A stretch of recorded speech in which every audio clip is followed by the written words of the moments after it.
estive analisando a vida de Jonas e eu descobri uma coisa. Por que Deus escolheu esse homem? Deus, irmão, a escolha dele, eu já preguei sobre isso, é uma escolha interessante. Se nós fôssemos escolher, nós não escolheríamos Moisés, que era gago. Por que Deus vai escolher um gago com uma missão de tirar 3 milhões de pessoas do Egito? Como é que aquele homem poderia ter a capacidade de chegar e de tirar 3 milhões de pessoas? Eu, na minha opinião, eu não escolheria. Mas eu não sou Deus. Amém, igreja? Eu não sou Deus. Talvez Deus, entendeu, nos seus pensamentos, achou Moisés, o homem mais manso da face da terra, capacitado para essa missão de tirar o povo do Egito, das garras de Faraó e da escravidão. Eu não escolheria jamais Davi. Primeiro, que era jovem demais. Eu jamais escolheria alguém que ficasse no campo com uma tiradeira, uma funda, acertando lata vazia, ou passarinho, ou alguma coisa parecida. Mas Deus, irmão, escolheu quem? Davi. Entendeu? E a escolha de Deus foi certeira. Aleluia! A escolha de Deus foi tremenda. E eu já preguei sobre isso lá no ponto de pregação da casa da Nil. E eu jamais escolheria Gideão, por exemplo. Por que eu ia escolher um homem que estava escondido, malhando trigo no lagar? Ou seja, aonde se amassava a uva, o cara estava escondido. E os valores de Gideão não estavam fora, estava dentro. Amém, igreja? E às vezes a escolha de Deus nos surpreende por causa disso. Nossos valores estão lá dentro e não do lado de fora. E às vezes nós olhamos e vemos uma escolha. Será por que Deus escolheu um cara baixinho, calvo, chamado Paulo? Paulo para mim era baixinho, irmão. Por que ele escolheu um matador de crente que forçava os crentes a negar a Jesus? Porque Paulo, irmão, não era só matador de crente, ele só fazia pressão psicológica em cima dos crentes. A Bíblia diz que ele arrastava os crentes, prendia os crentes, maniatava os crentes e fazia com que os crentes negassem a Jesus. E se os crentes não negassem, aí sim ele mandava matar. Então, meu irmão, por que Deus vai escolher um homem desse? Mas Deus escolheu. E quem sou eu para dizer que não? Aleluia, igreja. Talvez nossa escolha não seria a mesma escolha de Deus. E no livro de Jonas acontece a mesma coisa. E eu analisei hoje, fiz uma autoanálise do livro de Jonas, e eu vi que Jonas não era o homem que a gente pensa. Primeiro, Deus estava lhe tratando com um homem super nervoso. Você já viu que temos um super nervoso aqui. Mas por que Deus escolheu ele? Por que será que Deus escolheu esse homem? Para que ele aprendesse também. Porque para os nervosos, irmão, Deus dá provas terríveis. Aleluia, igreja? Deixa eu falar para você de provas terríveis. Primeira prova, veja bem, José, por que José passa por todos esses processos e chega na prisão? Da prisão ele dá um salto para onde? Para o palácio de Faraó. Por quê? Porque na realidade Deus estava preparando José. E Jonas foi a mesma coisa. Deus poderia escolher Amós, que foi contemporâneo de Jonas, ou poderia escolher Naum, que também foi contemporâneo de Jonas, estava na mesma época.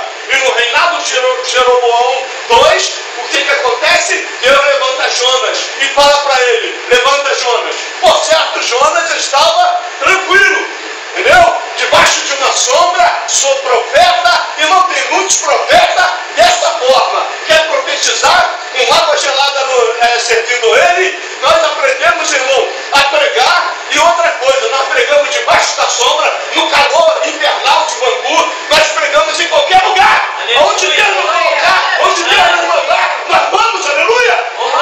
Esses dias Deus nos convocou para pregar num monte que estava bala para todo lado. Você já colocou a vara numa caixa de abelha? Você vê a abelha para todo lado, era assim. E nós fomos lá e pregamos na íntegra, só que lá em cima não tinha bala, mas barata tinha demais, entendeu? Mas meu diácono, ou seja, que hoje agora é presbítero, ele estava atento. Eu só dei uma barata no meu ombro, ele foi tum. Eu falei: epa! Pensei que ia levar um tapa do meu diácono, não. A barata que se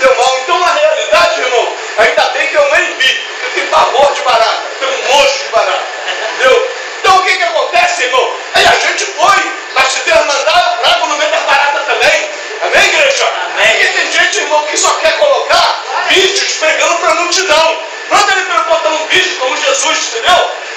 Pregava para uma só pessoa, pregava para uma viúva só, pregava para... levantava um morto lá, não tinha quase ninguém dentro, aleluia!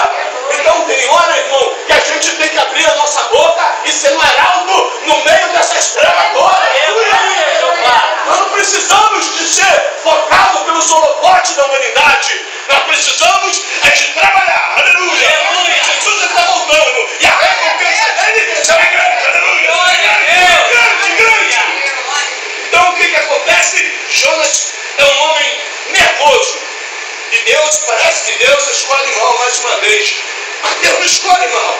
Nós aqui olhamos e vemos e parece que Deus escolhe mal. Mas Deus não escolhe mal. Ele escolhe um homem para pregar numa cidade fragilizada pela guerra. Irmão, você sabe quem era o Ninivita? Os Ninivitas, irmão, Nínive era a capital da Síria. O que acontece? Eles eram tão ruins, mas tão ruins, que eles faziam pirâmides de crânios, entendeu? Para mostrar para os seus adversários quem eram eles. Eram homens altos, eram homens que nos faziam prisioneiro e atiravam dardos ou lança nos olhos dos seus inimigos e deixavam eles em convulsão para ver eles se condoendo ali, se torcendo todos de dor.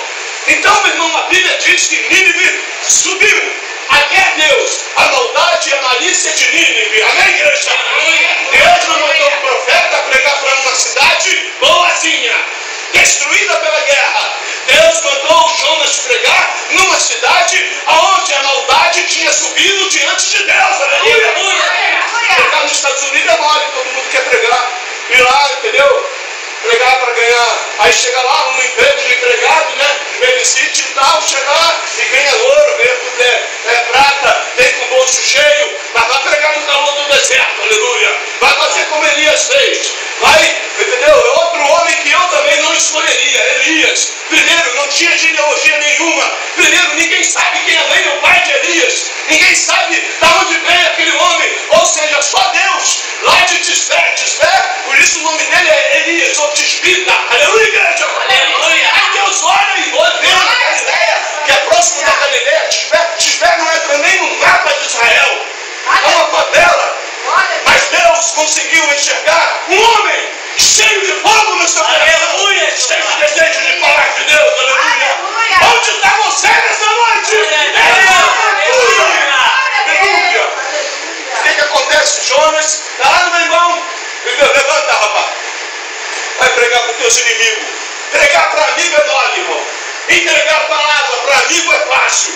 Mas vai pregar para inimigo. E Jonas sabia que Nínive, ele como profeta, ele sabia que depois de 50 anos, o povo de Israel ia ser cercado pela Síria e ia crucificar os judeus, e os judeus iam ficar sem a pele. Irmão, essa raça ninivita era tão ruim, que eles crucificavam os seus inimigos e cortavam a pele